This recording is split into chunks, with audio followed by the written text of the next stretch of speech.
And welcome back to Life Leadership with Alex Urbina, right here in your hometown station, AM 1220 KHTS. Joining us in studio is Tracy Terrace. She's a marriage and family therapist. And before we went on a break, we were talking about... Yes, you were discussing how you have these clients, this couple that you were coaching this morning, that are now seeing their challenging relationships as a blessing and are grateful for those challenges coming up. Yeah. And Tracy, you were sharing that.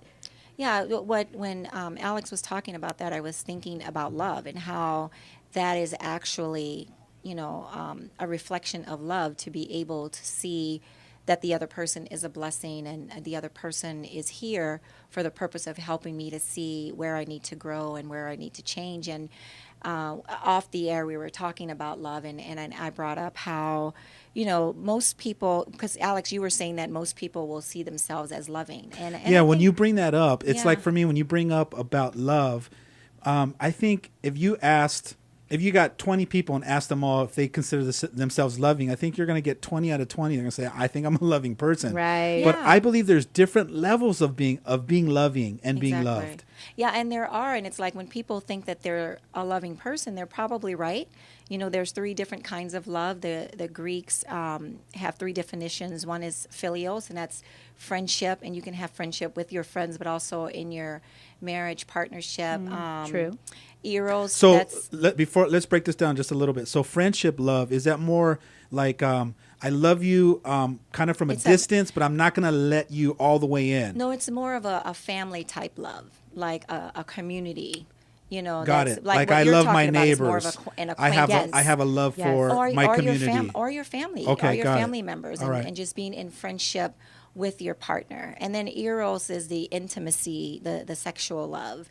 And then agape is the unconditional love. And so most people when they say that they're loving, they're probably coming from one of those aspects of love. But in a marriage relationship, what the goal is the agape love, where you are going to love this person regardless of what that person does. And it's not about being a doormat. It's more about, all right, I see this person as a created individual, and I'm just going to respect them, because they are created in God's image, or however you frame that in your mind. It's like one of the things that we have in our culture now is like, I'm only going to respect those who deserve respect. Right, who earn my respect. Yeah, but it's like you respect people because they're people.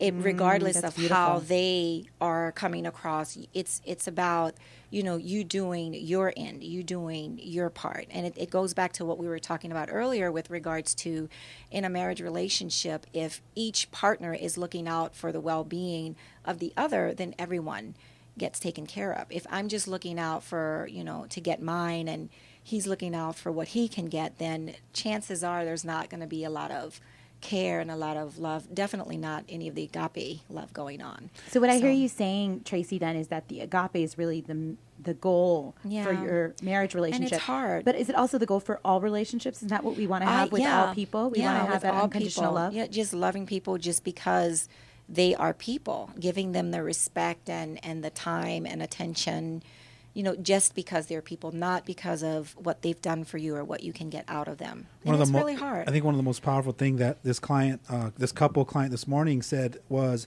I asked the wife, I said, what's your takeaway? What did you learn this morning? What's the thing that you realize the most? And she said that I get to allow my husband to have his own opinion.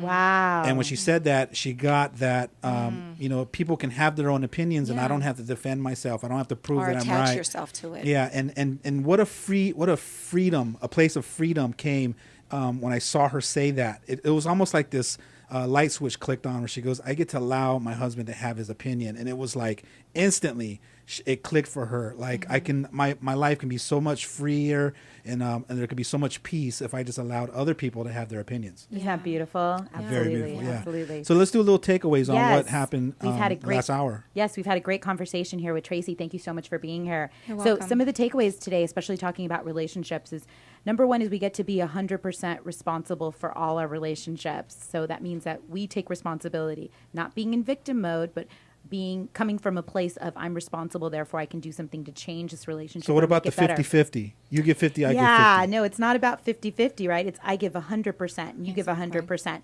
Even if you show up with 20%, then I'll give more. It's I'm willing to give whatever it takes to make it work. And it's not a, meet me halfway. It's I'm all in. You're all in. Yeah. Like We're both all poker. Yeah. Beautiful. When we talked about our definitions of relationship, I know we talked about you wanting to be in a relationship because as human beings, we're meant to be in relationships, right, Tracy? Yeah, we are meant to be in partnership, and that it's not just about us. It's not. So it's not all about us, that it's about being in partnership and in giving and about being of service to our partner also. And that's a counterculture way of thinking.